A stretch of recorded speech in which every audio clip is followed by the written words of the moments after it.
Hello, so today is Tuesday and I'm just making Johan's lunch for work tomorrow. It's Tuesday night.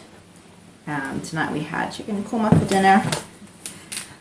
I had 4 of these.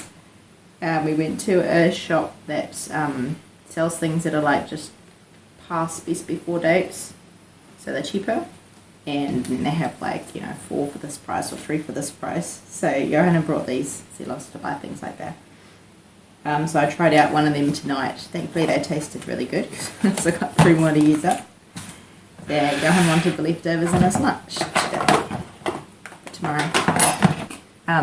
This morning I couldn't read my children a story before I went to school. Usually actually lately I've been doing devotionals or like Keys for Kids stories. I used to always read them a Bible story before they went to school until I started teaching Bible stories at school, and I realised that they get a Bible story as soon as they get there, so I thought I may as well read something a little bit different before they go to school. So at the moment we're doing Keys for Kids stories, but we have done like devotionals as well. Anyway, I have a bit of a cough at the moment and I can hardly talk without coughing, and when we got to school I needed to teach a Bible lesson, so instead of reading to my children I got an audio story to listen to, and it was the story of Joseph. And so we just listened to part of it because it's such a long story, but just part of the story just really struck me, and it was when Joseph, when he'd interpreted the dream for the baker and the butler, and then they got out of prison and the butler forgot all about Joseph.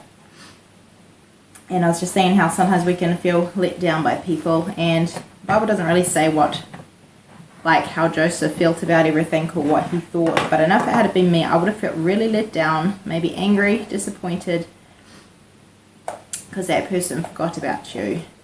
And sometimes we can feel let down by people for whatever reason, and we let other people down as well. And yet in that story God had a much bigger plan, and it was good that he didn't get out right then, because God had a plan, and at the right time it was going to happen in the right way, and it wasn't God's timing yet. And yet for Joseph it could have felt so disappointing. He could have easily gotten bitter and blamed it on that man. And also when it happened with the butler, it would have given him hope that he was going to get out of there, and then his hopes were dashed. And it can be the same for us. Maybe we're praying for something and we think we see God going to answer our prayer, we see signs of God answering our prayer, and then our hopes can get dashed as well. And it can be hard not to be to be bitter or disappointed or to react wrongly. And yet if we just think of that story, that God did have a plan, and at the right time it came to pass. And also we can easily get feel let down by God sometimes too. We may pray so much about something and we are expecting God to answer it, which he does answer, but not always in the time that we expect, and we can feel let down by God as well. But we need to remember that God has a big picture, he has a big plan, and that he will fulfill his plan in the right time. This morning at Bible story I told the story of Samson and the lion. And I do have lesson plans that I use for teaching at school, and they do show things you can learn from, lessons. But when I read through that story I kind of think I don't naturally see what I can learn from it for my own life. So as you read through stories and the next stories, we don't actually see the connection to your own life and what you can learn from it. So I've kind of been praying as I read through these stories of Samson that God would open my eyes to what I can learn from it. So I hope to share what lessons I find at the end of this week. But we will see. A good way to use up leftovers is to put them in a pie. So this pie has roast meat that needed using up, so I put it in some gravy and stuck in the pie with some cheese on top, and my children love anything with pastry.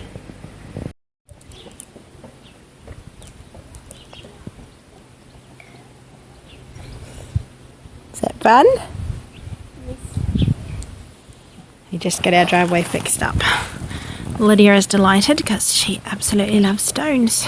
Before it was filled with muddy puddles and you could hardly walk without any gumboots, eh? Now it's nice. Lydia's favourite toys. All in the driveway. Did you have a good day at school, Lyd? Yes. Say hello. Hello, today is Saturday. And Johan's gone shopping with Esther and Joe. Joe needs new school shoes.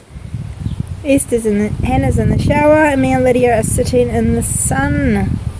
We're getting over coughs and colds and sore ears and all of that.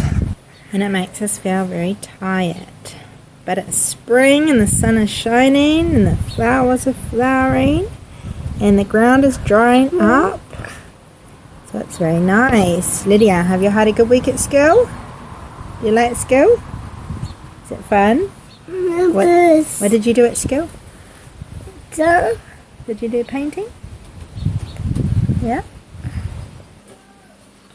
I'm just about to make some biscuits, some safari biscuits. But Hannah just told me an interesting fact, which I'd never heard before. She finds facts about animals and stuff fascinating.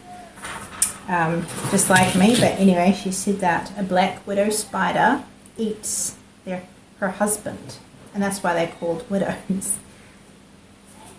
But it makes me think, I wonder how many husbands are eaten by their wives. Not literally, of course, but we can eat up our husbands by selfishness and criticism and unrealistic expectations, or even just expectations, and with our sharp words or our silence. I hope and pray I'm never guilty of that. So one thing I learned from the story of Samson is it's just so obvious in the story that his strength comes from God. So by himself he's no stronger than anybody else. His strength is from God. And often talks about God's Spirit too. God's Spirit came upon him and he could do, he was very, very strong. So yeah, our strength as a Christian only comes from God. One of the verses that I taught the children was, "The Lord is my strength." And another thing, there was a secret to his strength. So if his hair was cut, he was not strong anymore. And we also have a secret for being strong, that is being close to God. Walking with God, staying close to God by reading the Bible and praying. And there's an illustration I really like. You have a toothpick and a nail, and we're like the toothpick. If we have enough pressure, we break easily. We easily do what's wrong. We're not strong really at all. And yet Jesus is more like the nail that is strong. And on our own, we're weak. But if you have the nail right next to the toothpick, the nail is strong because it has the strength of the nail. And so for us too, we are as strong as we are close to God. Peter thought that he was strong and that he would never deny Jesus, and yet not very long after, because of a girl or a maid, he was denying Jesus. And Jesus said to him, "Watch and pray that you enter not into temptation. The spirit is willing, but the flesh is weak." So he wasn't as strong as he thought he was, and we're not as strong as we think either. We only get that strength by staying close to God and trusting in his strength. And that's a relief. If we had to rely on our own strength, it would be very good. Another thing I think about when I think of the story of Samson, especially the part about Samson and Delilah, is there's a song that says, "Sin will take you further than you want to go. Sin will cost you far more than you want to pay." And so like he started out in a relationship with Delilah. Yeah? Yeah, I'm just talking, okay? And the next thing he knew, he was blinded, he'd lost all his strength, and he was in prison, chained up. And I'm sure he never intended to tell Delilah his secret to his strength. He never intended to end up the way he did, and yet, yeah, that's what sin is like. It just takes us way further than we want to go. So we need to be careful and stay close to God, because otherwise we'll end up where we never dreamed we would be. We can do things we never thought we were capable of. And another thing is, I don't know, the story about Samson picking up the gates and walking out of the city with them. That one just makes me laugh. It sounds very unreal. But it also reminds me that when we rely on God and on His strength, we can do amazing things. Maybe not ridiculous things like that, but God can help us do far more than we ever thought possible. It's actually a very fun story to teach. Interestingly, when Samson was with Delilah, he ended up blind, chained, and weak. And I think too, that's a picture of what sin can do to us too. When we get distant from God, we can end up weak spiritually. We can end up blind to things, not seeing things clearly, and we can also end up chained to habits or addictions or things. So that's what sin does. It blinds, it chains, and it weakens. When Samson fought the lion, he fought it with his bare hands, where most people would run the other way. And it also makes me think of the verse in James that says, resist the devil and he will flee from you. So, just like, Samson had Philistines who were enemies, he also had, he had the lion. And the Bible also talks about Satan being like a roaring lion. But when we have God's strength, then we can resist him. But we have enemies too. We have Satan, we have ourselves, our own sin and selfishness and all that. We need God's strength to fight that.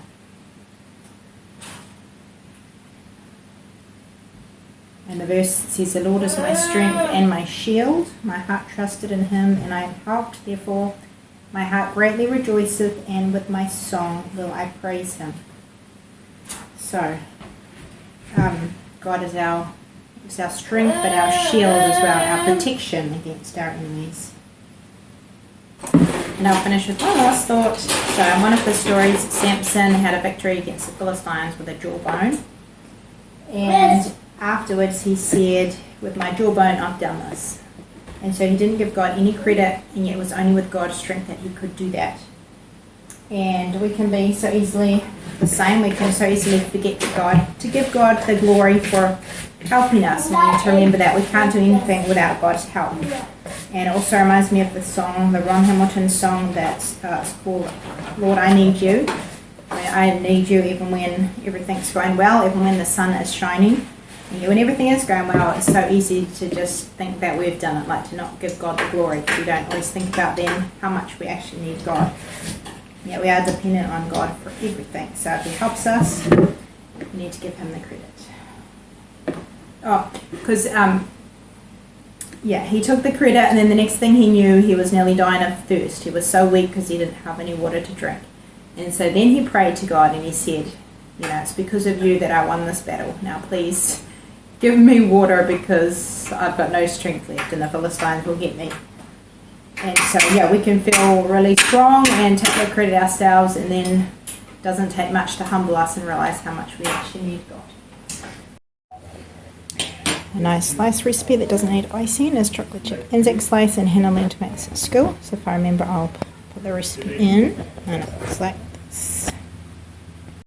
What are you making, Joe? Eggs. What for? Lunch. Is it your favourite thing to make? Yeah.